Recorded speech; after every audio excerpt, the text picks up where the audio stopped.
পূর্ব ত্রিপুরা লোকসভা আসনের বিজেপি প্রার্থী কৃতি সিং দেববর্মনের সমর্থনে মঙ্গলবার খোয়াই শহরে এক পদযাত্রা সংঘটিত করা হয়। এই পদযাত্রায় উপস্থিত ছিলেন রাজ্যের মুখ্যমন্ত্রী ডক্টর মানিক সাহা, মন্ত্রী অনিমেষ দেববর্মা, মন্ত্রী টেঙ্কু রায়, বিজেপি প্রার্থী কৃতি সিং দেববর্মন সহ অন্যান্যরা। বিজেপি খোয়াই মন্ডল কার্যালয়ের সামনে থেকে শুরু হয় পদযাত্রা।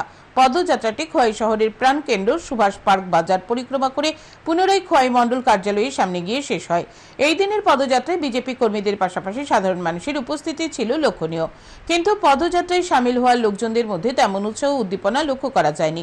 পদযাত্রা শেষে মুখ্যমন্ত্রী ডক্টর মানিক সাহা সাংবাদিকদের মুখোমুখি হয়ে জানান, বিগত লোকসভা নির্বাচনের তুলনায় এইবারের নির্বাচনে বিজেপি প্রার্থীর 40% ভোট বৃদ্ধি করার লক্ষ্যমাত্রা হাতে নেওয়া হয়েছে, কিন্তু পদযাত্রায় সামিল হওয়া লোকজনদের দেখে বোঝা যাচ্ছে 10%রও বেশি ভোট বৃদ্ধি পাবে।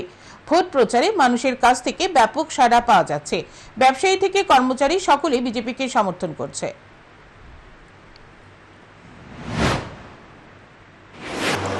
এবং আমি আপনাদের মাধ্যমে সমস্ত ত্রিপুরাবাসীকে আমি এটাই আবেদন করব যে ভারতীয় জনতা পার্টি এবং আইপিএফটি এবং ত্রিপুরা মথার যে অ্যালায়েন্স, সেটা এক ত্রিপুরা শ্রেষ্ঠ ত্রিপুরা আমরা যেটা করব, শুধু এই লোকসভার শুধু নির্বাচন ক্ষেত্রে এটা স্টপ যেন না হয়, আমরা সেটা আরও সামনের দিকে যাতে আমরা নিয়ে যেতে পারি।